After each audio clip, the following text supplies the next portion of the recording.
So something that happened with me that was kind of unusual was that I played a video game, which I don't have that much time to play video games on my own, but I played a video game without recording it, without doing it for a video. Because pretty much, probably for you too, like anything we ever play, it's usually being recorded or it's for a video. At this stage in my life, it's a video game. I would say 99% of the stuff I play is, So basically, what I'm trying to say is I played Zelda Breath of the Wild for fun. And it took me most of, well, I guess probably like 6 months or so. I got the Wii U version because it seemed like it wasn't very different.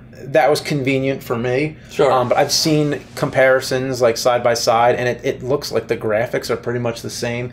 I mean, I know like something's different with the resolution. I know there's something different with the frame rate, the loading. I know that the sound is supposedly better on the Switch, but the changes. There's no problem to play it on the Wii U. Yeah, it's like there's really so minor differences, and that kind of bugged me a little in a way. Even though it was convenient for me, it bugged me in the fact that you remember when NES came out. And then Super Nintendo came out. And Super Nintendo... That there's no difference? Yeah. Like, okay, then you go from Super Nintendo to N64, and then after a while they start just looking like the same. Like, how do you put out a console and then it just has the same... This console's more about being, like, on the go. It's like a console on the go. Because if you think of, like, the 3DS... what that looks like compared to what the Switch looks like, you know, you actually have a console on the go, so which is really cool. But yeah, the Switch is not nearly as powerful as the other systems, or you know, a PC or something like that. Yeah. So it's just that's what it is. Yeah. Yeah, but I think it's totally fine that you played it on the Wii U. Yeah, so I'm glad I did. I beat the game, but it's one of those games where beating it is, you know, like a matter of opinion. Like, what do you want to do? Do you want to do all the side quests and everything? So what I did was I did all 120 shrines, which I didn't think I was going to do, but I got so obsessed with the game. I'm like, I just need to fucking get these shrines. And it became like, this game became like an addiction. I didn't know I was going to put this much time into it. It was just a little something to do, like, you know, for like maybe I put in like an hour a week. But then it got to the point where I was like staying up like all night trying to get more time into the game because I was like getting really addicted to like I wanted to have it like it complete. I'm like, I want to get this thing done with now, even though it started as a leisure thing. I put 145 hours into it. That's a lot. Yeah, that's the most, especially for you. That is the most time I ever put into a game, like ever, especially for a game that I wasn't recording or planning to do any video of. Yeah. I played a lot with my daughter, so like a lot of times she would like comment on the game as I'm playing it, or like, you know, we would joke around and like laugh at certain things. I also got the classic tunic, got the Master Sword, the shield. I also got Link's house. You could get a house basically, and the helpful thing about the house is one thing, you can sleep in it to replenish your hearts. Okay. Kind of like, you know, you'd pay for any of the hotels. Yeah. But also you can put your weapons away there, so you don't have to like if you have your inventory full of weapons, you could put some of them away, but you have to build a mount for it. So you have a shield mount, you have a sword mount. So there's a lot you can do in the game, but I pretty much left it at, I just got the 4 divine beasts, the 120 shrines, and then beat Ganon, and I called it a day. I got the whole ancient armor set. Like, that's a commitment to get enough rupees to get that, because you got to get the helmet, you know, the body, and the pants. But did you get the skeleton like glow in the dark kind of costume? No, what's that? Okay, when you go to like the desert area, there's like I mean that's what I'm saying it is. I don't know the actual name of the thing, but there's like this outfit where you give somebody like the lime like stones that you have to bring there, and you give them a bunch of stones and a bunch of money, and then they give you this outfit where it's like a mask, body, and pants that are all like, you're like a glow-in-the-dark like skeleton. You can go around. It's cool. And then if you go like inside a shrine or something like that, where it's somewhere where it's dark, it looks like you're like glowing. Yeah, you didn't get that? No, that sounds it's awesome, really cool. You should try to get it. Yeah. Well, when I put more out, and actually that's the thing. At some point, I probably will play a little more, because there, you know, it's one of those replay games where you can go back to, and you know, I didn't mention. I know I've sort of talked about this in piecemeal over different videos we've done, I think, but like I wasn't really a fan of the graphics, to tell you the truth. Yeah. Like, I could get used to it, it was fine, but it just seemed like there wasn't like a lot of shading. Like, what would you want the graphics to be like? More like Twilight Princess. Okay. Like kind of like Twilight Princess had like a really cool style. Okay. But I want it to be that, but with better resolution, obviously. Yeah. Kind of do that, but go farther with it. This one, it just seemed like it was just like these solid colors, and like there's parts where if Link gets up close to the camera, his face is just 2 shades. It's like half of his face is dark, the other side's light. So it just looked like it's like as much as the console can do, especially if you're playing on Wii U, because even if you had the Switch, I think it's this is just off the top of my head, but Switch I think is like 1 teraflop, where the new Xbox or like the PS4 is like 4 or 5 or 6 teraflop. I mean, those consoles are like 4, 5, 6 times more powerful than the Switch is. So that's just what you're getting with the console. Well, that's what I wish. I wish that Nintendo would do. I mean, I guess it would just cost a lot more, but it's like I would like to see it get that push with the graphics. But I know everybody would. Yeah, I understand. Like, okay, they're not competing with Xbox and PlayStation. They're just like they're doing their own thing. But it's like I would have loved to see that game with like Grand Theft Auto type graphics where everything looks real. It's a fantasy world, but everything, I want to see like the grass looks real and like. I mean, I think we'll get there eventually. Yeah. Oh, water looked pretty good. I think the water looked really good in the game. Yeah. Yeah. And I used to talk about that I wanted an open world Zelda for a really long time. Well, that I liked. I liked that you could see a mountain like far away and walk in that direction knowing that you'll get there. I loved exploring. That was actually one of my favorite things that it did that was different. I loved the exploring in it. Well, I just want to clarify because I think I used to get mixed up with what I was saying, and I think there's 2 different expressions. One is open world and the other is seamless. Okay. Open world is like you can go anywhere, you can do anything. Yeah. Where I used to complain because I wanted Zelda to be more like how Grand Theft Auto is, where you can Grand Theft Auto like 5, where you can just go anywhere without loading between areas. Yeah. I love that. When I played Twilight Princess, you'd be like in Hyrule Field, but then you would go into like Death Mountain or a different area, and it would have to like load and then go, before you went to the next area. It's more linear. Yeah, so that's seamless. Like. This game it would be seamless to where you're not loading between the areas. Open world's a different thing, so I used to explain it. So, Zelda Breath of the Wild is open world, It's right? open world, and it's seamless. Yeah, it's both. it's both, but previously I used to be like, oh, I want an open world Zelda. What I meant to say was I wanted it to be seamless. I didn't want loading between the areas. Okay, so you basically wanted a more linear Zelda, but with seamless, transition, so it doesn't load. I didn't mind that this game wasn't linear. I actually didn't mind that at all. In fact, I liked to be able to go anywhere that you if you want to go left, you want to go right. I think that's awesome because that's more like real life. You can just go wherever. Yeah, I think that's really cool. There were other things I didn't like about the game, but I want to hear about your opinions. I think there might be. I found a little way I could explain what I was trying to say. Also, is that like Link to the Past, you kind of know what's happening a lot of times. It's like they tell you like, okay, there's these 3 pendants you got to get before you can get the Master Sword. Now, once you get the Master Sword, you can fight Aghanim. So you already have it all connected in your head. Like, okay, I do this, that, and this, and then you go in the Dark World, and it's like, okay, now there's 7 maidens and these 7 crystals. You got to do all that, and then you fight Ganon. You kind of know where it's all going. This one, it's like, okay, you got 4 divine beasts, and then you have 120 shrines, but you don't have to get all the shrines, but they're there. And then it's just like, okay, do I want to just get all these or no? And then it's like just shrine. It kind of felt, like, I don't want to say redundant because, well, okay, sometimes it did. Like those tests of strength, like that got kind of redundant. But that's something that really bothered me because you keep doing that robot like over and over again with that same music, like dun, dun, dun, dun, I know. and like just and you're like hitting the robot. I got really tired of that, honestly. I really love the puzzle solving in the shrines. I did too. That was one of my favorite parts of the game. Yeah, like there was really some awesome puzzles in there.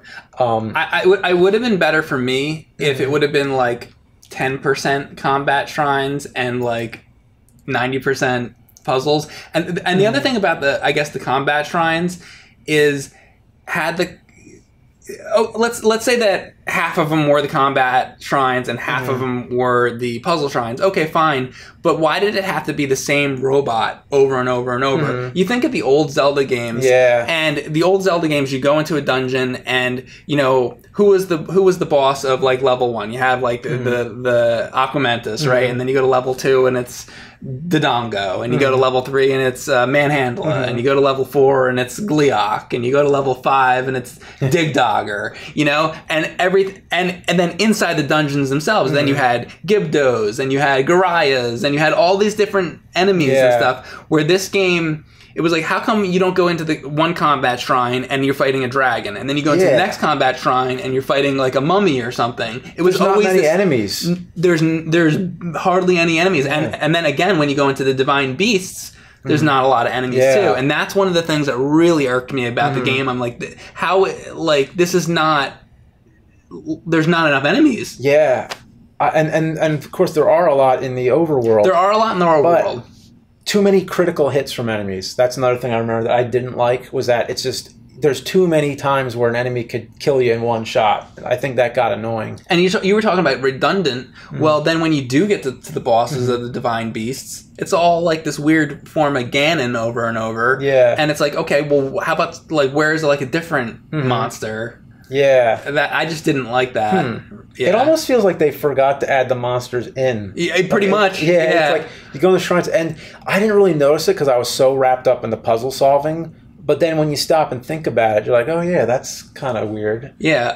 And by the way, so these are all like gripes. I really love the game. I did too. I loved it. Yeah. It's awesome. It's very different. Like you said, the puzzles are awesome, but like, just exploring the countryside and like climbing the mountains and like there's so many awesome things about the game. Like if you just want to play a game and explore and just like look around, I mean, it is just, it's a beautiful. Oh yeah. I mean, even I know you're saying about the graphics, but still, even then, I think it's a beautiful game. Yeah, it's very immersive. Like it's even relaxing almost. Like sometimes when I actually like that there wasn't music in a lot of it. I mean, I love how the Zelda theme comes back when you're near the castle. They had to get it in there. At first I thought it might have been lame, but I actually really enjoyed the cooking aspect. Oh yeah, no, the cooking was actually pretty cool. I like when and my daughter loved that. Like she thought that was like hilarious, and like whenever I cook, a bad, like a dubious food, and she would pick them for me a lot of times. I'm like, okay, so what do you want me to cook? And she's like, well, use that fish, use that mushroom. It's like fun. She likes putting them together and seeing what I cook up. It's really a game within the game. It's really neat. There's also a part where you have to find pictures of memories. Like you have to retrieve these lost memories by taking pictures of certain locations on the map. And going with the whole thing you're talking about with the exploring, I thought that was really fun to figure out like where these pictures were. Because you always have like one little landmark in it. You're like, okay, well that's Death Mountain, right? And you're like looking at it and you're trying to match it up with the perspective, and that I thought was really fun. So I actually got all of the memories in the game. Okay. And after you get them all, then they give you another one. So then you have like one more to do. And then after that, to be honest, I forget what they give you for it. But it's what I do remember is that it's not worth it. It's sort of like you did it for fun. It's not really about that. It's about the journey, not about the prize. Yeah. Sure. Yeah. There's a lot of climbing in this game. So you might want to get some like of those, make some elixirs that boost your strength. You always want to get that that strength wheel. Yeah, and doesn't he gets some kind of climbing suit? A climbing suit at one point. And you know what? One thing about the climbing I found was I didn't play as much of the game as you did, but if you're trying to get from point A to point B, let's say you're trying to go in a straight line, there will be like mountains in your way all the time. So you have to go over mountains a lot in this game, and as annoying as it is when you're climbing and it's like taking so long, when it starts raining, oh my god, that you're right, when it starts to rain and you slip off of everything, you're just fucked. You have to wait and the only thing you can do is pass the time. But to pass the time, you got to make a fire, right? You can't when it's raining. Right. So it's like there's nothing you can do to advance the time. It's kind of like real life. Yeah, exactly. So someone's got to like warp, like travel to another spot and then come back to it or something, and then you still have to travel from wherever you were. From, I don't know about you, but early on, because of a lot of those kind of issues, one of the first things I did in the game was I went around the entire map. Well, for two reasons. One, because I wanted to get all the warp locations. But the other thing is I just wanted to explore the entire map and see see all the areas of the game. After I did that, it was a little bit easier because then it's like, okay, well, if I'm getting stuck and there's a mountain in the way, well, I'll just go to this warp spot and warp past it to get to where I want to be.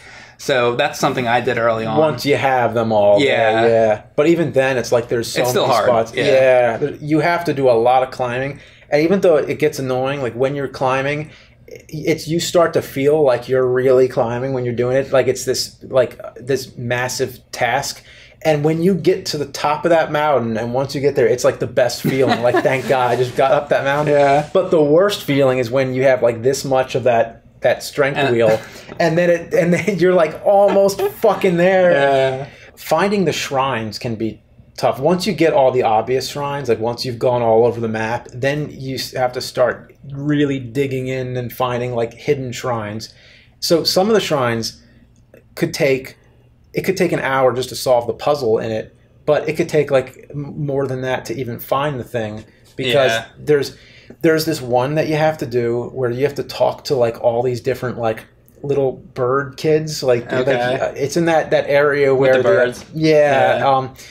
And you have to like talk to all them, and then they like fly over somewhere else, and you got to like talk to all these people, do all these different fucking things, and then finally you get the shrine to appear, and sometimes they just give it to you where you just walk into the shrine and they just give you but then there's other times where it's like, okay, now I got to solve the whole shrine. So a lot of it I was like, toward the end I had to just start like Googling it to be like, all right, well, because otherwise it's like this game's going to take me like the rest of your years. It's like I need to like get this done with at a certain point.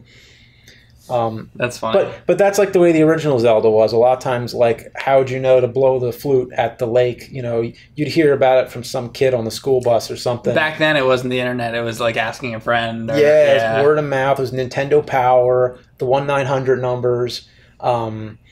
So it's really, in a way, it's not that different. It's just a lot quicker to get. If you're like, okay, how do I get the this shrine? You just look it up real quick, and it's like there. And that kind of takes the fun out of some things, but what's amazing is the difference between the length of the games. I mean, when we would play, I think the game seemed long when we were kids, but we would play like Zelda, but we'd play it maybe for a few hours. Yeah, you didn't have like you couldn't now it's like a few hours is like not even 1% of like this game. Yeah. And like I have like less time now more than ever to play games, and now the games are so long. It's like I really got to pick. It's like, okay, well, what game do I really want to play this year? And I'm like, well, there's a new Zelda, and I've been playing Zelda games for the past 30 years, so I'm like, I always go to that. I'm like, okay, well, let's see what they do with Zelda. And I'm glad that it's not just like any other Zelda game, that they always keep doing something new. I'm okay with the weapons breaking, but what I didn't like was when you get the Master Sword, I was like, could at least the Master Sword not break? I mean, it doesn't break permanently. Like it comes loses, back. Yeah, it loses its power, and then 10 minutes go by and it comes back. But it was... like, I wish the Master Sword could be the one weapon that you could always rely on. How about the Hylian shield? The shield was great. That one never broke on me. I never had it break on me either, so I don't know if it does break. Mm-hmm. Oh, and speaking of those combat shrines you're talking about, when you break all your weapons on one of those guardians, it's like you hit them over and over and over again, and you could go through your entire inventory on one fucking guardian, and I did not like that at all. Yeah, that's one of the things that I really didn't like about the game. That's the thing that made me tired of the game to where I stopped playing. And it's been long enough now that like I'm thinking of pick the game up again, but I get so aggravated with those guardians and shrines and the repetitive nature of it that I was like, all right, I'm gonna take a break from this for a little while, and I started playing other things. Yeah, so there are some negative aspects to the game, but I mean, there's so much about the game I love. I love shield surfing. Okay, yeah, that was great, especially in the snow, like when you're going down the slope and everything. Yeah, there's actually really like parts. There's one where it's like they give you like a trial, like where it's like a time thing where you go down a mountain, like with a. I believe I did do that. Okay. Yeah. That's a lot of fun. I mentioned before Amiibos, how you can take an Amiibo and you can put things into the game and all that. How about this? So one of our gripes, and it seems that you agree with me about the enemies, not having enough enemies. So how about this? You have an Amiibo of, let's say, Goma. Okay. And you go to GameStop and you buy the Amiibo, and it's $10 or something. You have Amiibo, and now, first of all, now you have a cool little figurine. Okay, right there, it's like you bought a cool little figurine that you can. It's a collectible. But on top of that, you take it, you touch it to your controller. That's how they work, and it drops Goma into the game when you're actually playing the game, and then you can fight Goma. That's how they can get more enemies in, and that's how Nintendo can pay to do it and add more stuff in, because maybe the game was getting too big in scope. That I thought it was kind of funny that the plot is a little bit like The Hangover. Is in the movie The Hangover, they wake up, they get wasted, they get really drunk in Vegas, and then they wake up and they don't remember what happened, but they have pictures that show proof of what happened the night before, and that's what brings their memory back. Zelda, Link goes to sleep for 100 years, and then he wakes up without any memory of what happened, and then all his memory is regained by seeing pictures and stuff. So the whole game is about getting your memory back. So it's kind of like The Hangover. I could easily see somebody doing like a trailer, like a comedy trailer of Link getting drunk and like doing it like The Hangover, but with Zelda. Sneaking in the houses I thought was funny, because like you just go into people's homes when they're sleeping, and you can just walk right up to them and stare at them in their bed. And I did that. That's super creepy. Yeah, like Link, basically Link has always been kind of a questionable character, because he goes into people's homes, smashes their pottery and everything, and then now he's like just walking up to them when they're in their bed sleeping. And when it was 16-bit and 8-bit and all that, like it didn't seem as like, because even in like Zelda 2, The Adventure of Link. You can go into like people's houses and stuff like that, but you don't really think about it, because it's like the whole thing is so fake. That's not a good word, but because it's like 8-bit, so but now with all more realistic graphics, you're standing there, you're like you're looking like above somebody's bed. Also, you can walk really slow, because like before it was one speed, you just walk in. But this one, like if you push it real soft, and you kind of like walk real slow up to their bed, and then when you talk to them, they always say something like, "Oh, hi, I didn't see you there," or something like that. Like they're okay with it. I think I walked into one person's house in Breath of the Wild, and I got the same feeling. I was like, this is weird. Now, like Link is like breaking into this person's house. But then I went up to the person, and as I was thinking that, I talked to the person, and they said something like, "Oh, you're in my," like, I forget exactly what they said, but they're like, "Oh, you're in my house?" Like, well, I guess you look like an okay person, like something like that. Or sometimes they say, "Oh, you shouldn't startle somebody like that." So sometimes they'll acknowledge it. But, there's this one girl I remembered. She has these she wants you to get these Fireflies. And I found that part really annoying, because the Fireflies would keep disappearing.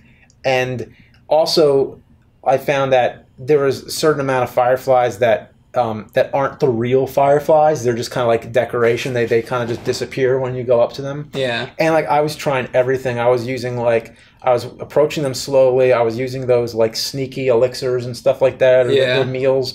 And like I could not catch those damn Fireflies. So I had to buy them from somebody.